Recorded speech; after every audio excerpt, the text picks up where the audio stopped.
So can you just start by introducing yourself and telling us a bit about yourself?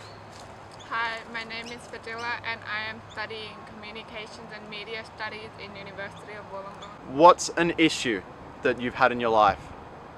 An issue I've had in my life is me moving around over different states in the span of my whole life.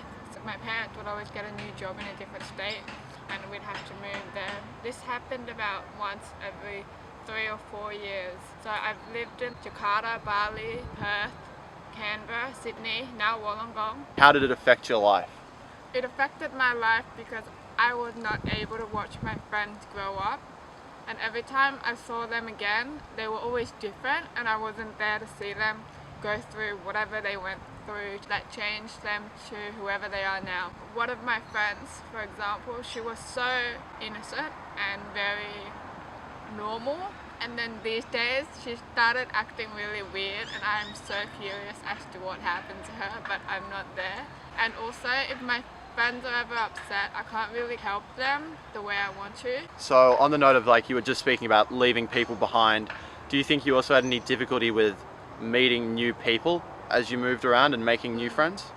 With meeting new people, especially when you move to a new place, there's always groups that have known each other for a long time before you came and maybe became a part of their group. And while that is hard, it doesn't really matter because people are actually interested in new things as well and they get bored of old things. It's good to understand their culture, understand how people do their things there, but you need to also remember who you are and not get too influenced by that culture. It helps to understand that it's harder to be left behind than to leave. And so I was just wondering if there was anything in particular that you did to help with moving around all the time, whether it be regards to leaving people behind or meeting new people.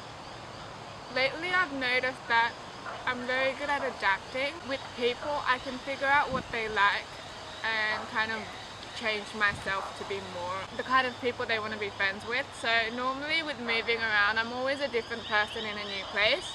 I try to change myself to fit in a bit more.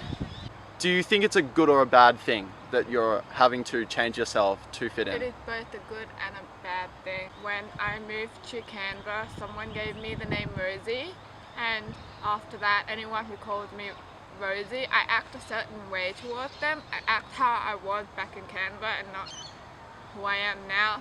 Yes, I honestly think I might have forgotten who I was way before I moved, but in a sense I've learned a lot in a way that I feel more experienced, and I'm very open-minded to more things than most people are because I've seen different things and witnessed different situations. Just to finish off, you've sort of already briefly touched on it a bit earlier on, but what would you want to say to anybody who is going through a similar situation where their family may be moving around a lot of the time?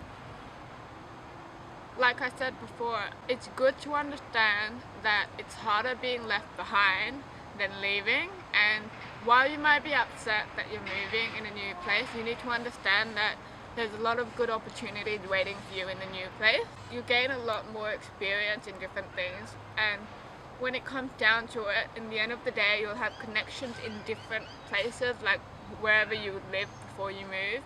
And then when you, I don't want to use resources, but when you need them, you can contact them and then somehow like... Yeah, they're there to help you. Yeah, you know, you're still friends with them, yeah. It's good to keep in touch with your friends through Facebook or, for example, Snapchat streaks. Alright then, well, thank you very much. Thank you. Have a good day.